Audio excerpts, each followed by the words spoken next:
How's everybody doing? What? How's everybody doing? How's everybody? All right. So my name is Michael Goldberg. What you read in your brochure is I'm not here to talk about TA analytics. I'm here to get on a soapbox. And for the people that have known me for years, know I love soapboxes. When I say when good isn't enough, you have to set a new bar. And that's what we're going to talk about today. And this is what I've been able to do with certain teams.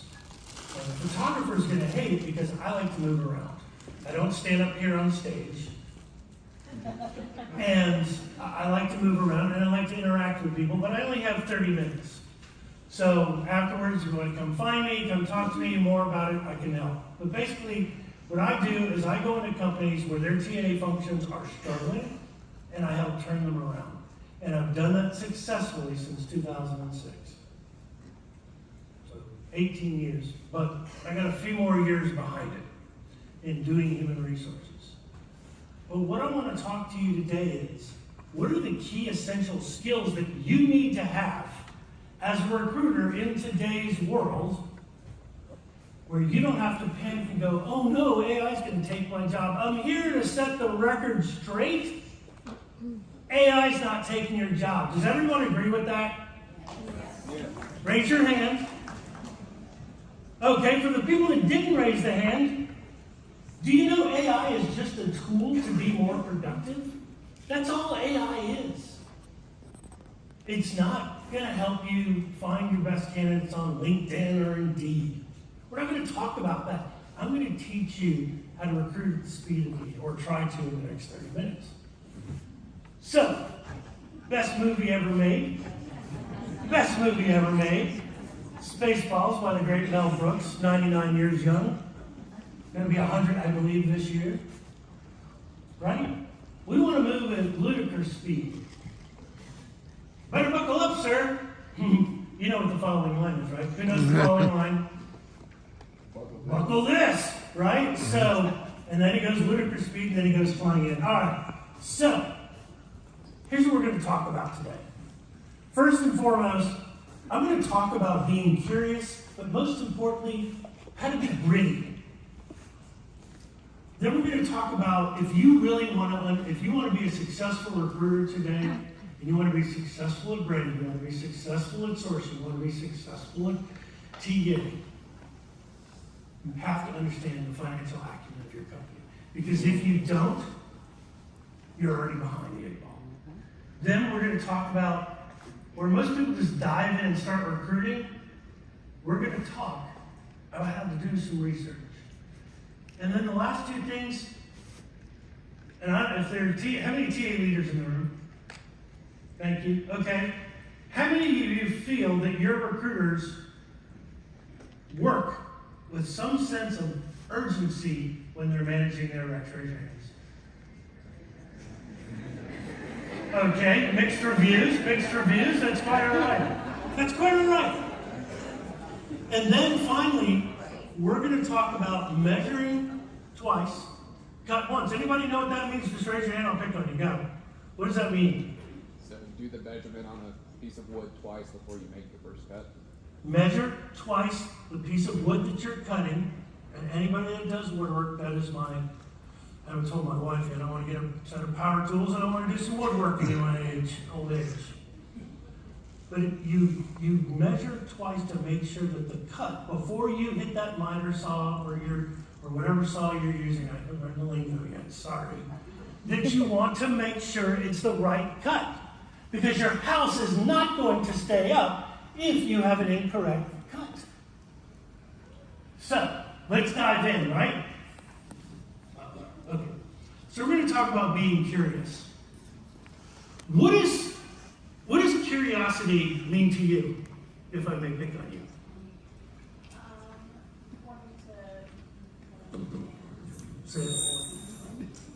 Wanting to learn new things. I'll move away from the speaker.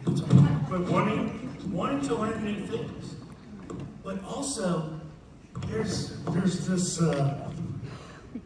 this pyramid that I found. How do you be curious at work? Does anybody know how to be curious at work? Ask questions. Continually ask questions. And I have something I'll show you. So look, this is basically, you can call it, it's basically Maslow. It looks like Maslow to me. Because to me, self-actualization, does everybody know who Maslow was? Self-actualization. That learning is self-actualization for me because I am curious. I don't want to just know how to source on Indeed or how to source on a link. I want to get on the web. The internet is filled with great information, and now with the help of EQ Buddy or ChatGPT-4 or whichever AI tool you like, Google Bard, whichever you like to use, there's ways to collect information. So, what's the easier way? Pretend you're 5 years old. What does a 5-year-old ask 300 times a day? Why? Why? Why, Mommy? Why, Daddy? Why? Why? Right? So, but you can be curious and you can go down these rabbit holes. And it's okay to go down rabbit holes. Everybody people, most recruiters are like, well, I've got 20, I've got 35, 40, 50, 60, 70, 80 requisitions. I don't have time to be curious. Yes, you do. Because if you're not curious, you're not going to find the right people. You're not going to be able to build that profile that you want to build for your employer brand folks. You're not going to have a reason to know what your competition is doing and where your ads fall in the market. So, I'm 6 years late to the table on this, but there was a book that was written in 2016 by a woman named Angela Duckworth, who is absolutely brilliant because she wrote a book called Grit. And if you haven't read Grit, probably most of you have because I'm grandpa, so it's 6 years later, 8 years later. She talks about passion and perseverance. You'll see the slides when you get them afterwards, but go take the Grit scale. My Grit scale is 4.7 out of 5. Why is my Grit scale? Because I started, when I graduated from college, I was telling Jeremy this in my interview here a few minutes ago, that I was making $6.50 with a college degree. I got to work the Democratic National Convention of 1988. Yes, I'm that old. We hosted the press. We hosted the Rainbow Coalition of the great Jesse Jackson. And as soon as they walked through the doors, guess what happened? Anybody want to take a guess? What's the worst thing that could happen when thousands of people are about to check into your hotel? What goes down? The computers! The system went down. The system went down, so we had to figure out what to do. We couldn't rely on the computer saying, look, Mr. So-and-so in room blah, blah, blah. And this wasn't a 200-room property. No, this was a 1,600-room property. I got there, I went in at 11 o'clock, went home between 4 and 5 the next morning because I learned what it takes to take punches and to take grit and to deal with press who needed to get back and write their reports. You had to manually let them in their room. You had to manually turn on to allow them to use the phone. Because back then, guess what they didn't have? They didn't have cellular phones. So they had to pick up the phone and call their officers to give them the report. And then they'd fax their information over. To me, it's passion and perseverance with no matter what. At any cost, having grit as a recruiter is the most important thing you can do because while you're being paid to fill a job. As leaders, you're being paid to manage that team. And there's a lot of noise. Everybody knows when I talk about noise, everybody knows what I mean? There's a lot of noise in our heads. Oh, well, so-and-so is not recruiting fast enough, or why don't we have any candidates, or this, that, and the other. Recruiters, you can't give up. You can't sit there and lay down and go, you know what, I'm just going to wait for somebody to apply. That's not good business. Does anybody remember Latin from 8th grade? Non desitas, non exitus. Never give up, no surrender. That's the attitude recruiters need today. That's the attitude recruiting leaders today. That's the attitude that vendors need today when they're selling in our space. But check it out. Angela Duckworth, the book is called Grit. So basically, everywhere I've recruited, I hang this up. Anybody remember the mission? What mission was it? Apollo 13. Now, allegedly, if you read the history, he never actually said that. He never said that. But it looks pretty damn big. Right? Because they spun it to say, hey, we have the grit, and we're going to get those 3 astronauts from up there, thousands of miles up in space with, I forgot what the main issue was, but without any power, basically, and get them back down to Earth. And they did. It's about grit. So now let's move into the financial acumen piece of the presentation. You've got to know how to build. First of all, you have to understand the business. So what do I mean? So in dialysis, I work for U.S. Renal Care. U.S. Renal Care is not the first, it's not the second, but the third largest set of dialysis clinics. They go, Michael, that's nothing to brag about. Well, actually it is, because we're not publicly owned, and we don't have to listen to what stockholders want us to do. 10,000 employees, and our goal is to go out and find nurses, and to find patient care techs, and to find LVNs and LPNs. It's one of the hardest jobs. The hardest healthcare job in the industry today is pediatric oncology for obvious reasons. Number 2, dialysis.